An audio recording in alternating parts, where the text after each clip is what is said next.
Ayo, I'm Guy, but you already know that because I'm in a lot of videos here. And today, Refashionista Sherry's gonna take my old plaid shirt here and make it into something better, I guess, and maybe something that you guys want to make too. So stick around for that. But first, Guy, who handle logisticals and security for Refashionista Sherry, I want to address a comment that somebody left for her. And if you can believe it, this person was complaining that she's laughing too much in her videos. And yeah, so this person was, I guess, ticked off about Refashionista Sherry laughing. So I just want to set something straight here. Refashionista Sherry, she doesn't have a script when she's doing her videos. Even right now, there's no script. I'm not reading a script. It's just off the top of my head here. And it's the same for her when she's doing her videos. So when she's making something, sometimes she makes herself laugh. And sometimes she makes a mistake. And it's funny. And you know what? That's what refashioning is. It's supposed to be fun. You're allowed to make mistakes. You're allowed to do all this kind of stuff. And that's why she leaves that stuff in there. So, you know, if you're making something and you're laughing, and you're having fun, then you know, hey, great, I'm like Refashionista Sherry. I'm having fun here. Refashioning is fun. The same thing with a mistake. You know, you can have a mistake. You can leave a mistake in so people know. Nobody's perfect, you know, but to literally take the time to write a comment and complain about somebody laughing, that's kind of a whole different level of, I don't know what to call that, but maybe kind of, if you're thinking that, look inside yourself and try laughing a bit more. It'll help. It'll help. Anyway, let's get on. I'm laughing about it. Let's get on with the tutorial and see what she's going to do with the shirt. For this awesome project, all you need is a flannel shirt and your sewing gear. So because my shirt has this annoying logo on the pocket, the first thing I'm going to do is cover it up with this adorable skull patch. After ironing on my skull patch, I popped the shirt on and marked where I would like to shorten it to because I want this to be slightly cropped, and then I'm going to use the excess fabric to create those awesome new sleeves.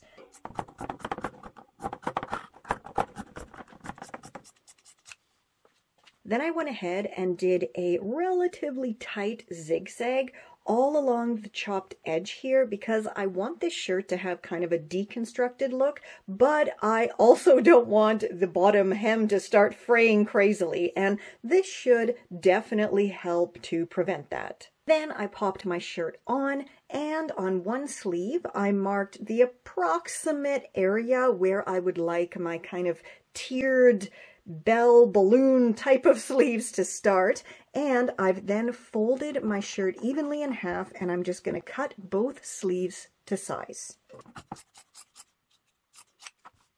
Now, because I plan on putting the sleeve cuffs back on, I do have to chop them from the chopped sleeve. And I do absolutely want to make sure that I'm giving myself some room here to stitch it back on.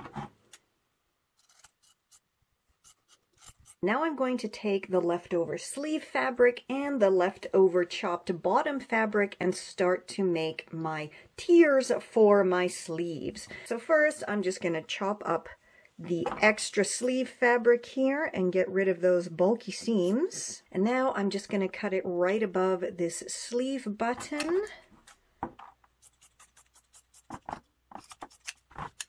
Okay, and now this last remaining piece I'm going to cut in half. Okay, next we're going to stitch these two pieces together to make a double size longer piece because we want to be able to gather up our tiers onto our sleeves. So that's why, of course, we have to make the chopped sleeve parts double in size so they kind of balloon and bell out. Okay, so now I have the first piece of my tiers, and now let's go work on the second one, which of course does have to be longer than this one, and yeah, let's hope we can make it work. So to create the second tier, I'm going to be using the chopped bottom. So clearly I can't really use this uneven curved edge for this project, but once it's chopped, it'll go in my stash for future use. So what I need to do first is fold this down so I can get kind of the absolute most fabric I can. And yeah, then I'm just going to go chop this to size. So now I have yet another super extra long length of fabric, and now I'm going to go chop this into 2 pieces because of course I have 2 sleeves. I need 2 of the super extra long pieces of fabric. So now I'm just going to go stitch the open ends of both of my lengths of fabric closed to create 2 loops of fabric. So I now have my 2 loops of fabric, and I'm going to put them together. So I have the smaller loop with the right side facing out and the longer loop with the wrong side facing out, and I'm going to put the small one into the big one and then line up whichever side seam here. It doesn't really matter. And it's all going to get tucked up together anyway. And then I'm just going to go around and yeah, do my little pin tucks to attach them. Now you can also use your machine or just hand stitching and gather up the edge of the longer piece, but I just prefer the look of the pin tucks. It's just a lot crisper, I think. I do have a fabric gathering tutorial in my 10-minute maxi dress DIY. I shall link that down below for you if you do want to use your machine to gather up the edge. Editing Sherry here. I just realized that this is the plaid shirt I was wearing in my Marty McFly thrifty copycat, so I shall link that down below for you. So I have it all nicely tucked and pinned, so let's go stitch it together. Okay, it is all stitched on. Now let's flip it and see. Okay. That looks like a tiny little skirt for an adorable child. Anyway, okay.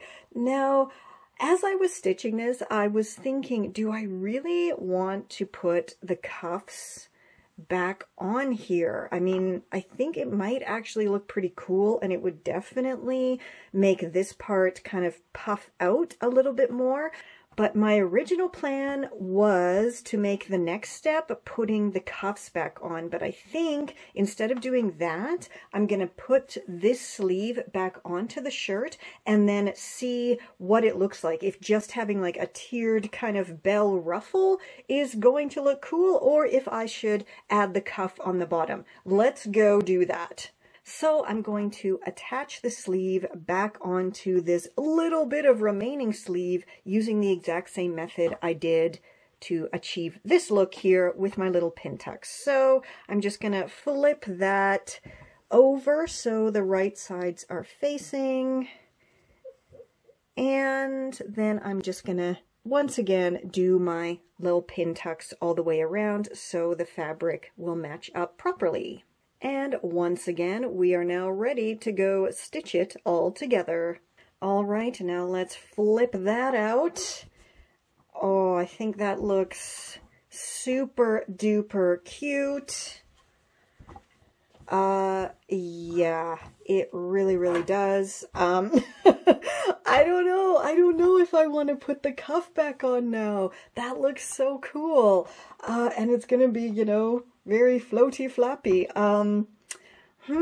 Okay, now I'm gonna go do this whole process here on the other side, and then we can decide if we're gonna put the cuffs on. So now both sleeves are on, and I've decided I'm gonna wait until I get some advice and opinions from you guys on whether I should add these cuffs back on or not. And so in the meantime, I just did a zigzag all the way around the edge of the sleeves to, you know, help prevent fraying. So let's go try it on and style it up. Seriously, again, more awesome sleeves. I think I am kind of becoming a little bit of a sleeve whisperer, if that's a thing, because my last few tutorials where I've, you know, remade sleeves, they've come out absolutely amazing. These, like, you would never know this was the same man's plaid shirt. It is so totally adorable, and the sleeves are so swingy. I love them. Here, have a closer look. Oh.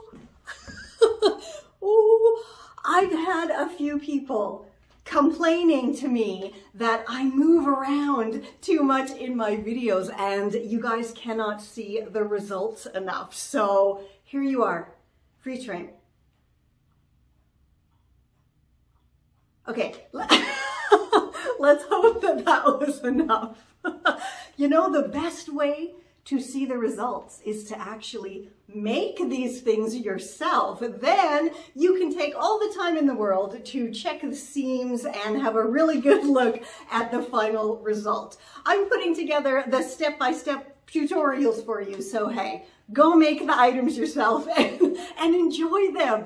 This, again, is going to be one of my new favorite items in my closet. I think it is so adorable.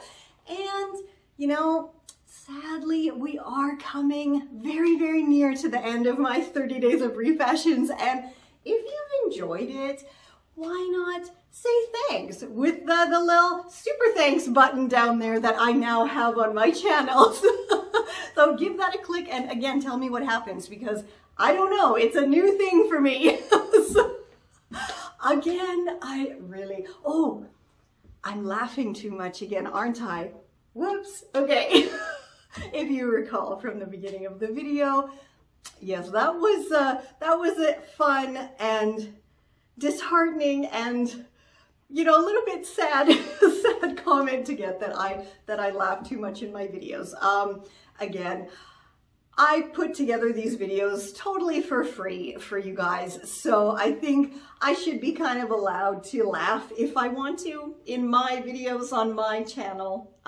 You know, just kind of spreading the laughter a little bit, I hope. Anyway, until tomorrow, stay safe, stay well, and I'll catch ya on the zigzag. Ooh, look at that. Zigzag. Ooh. This is Confessions of a Refashionista.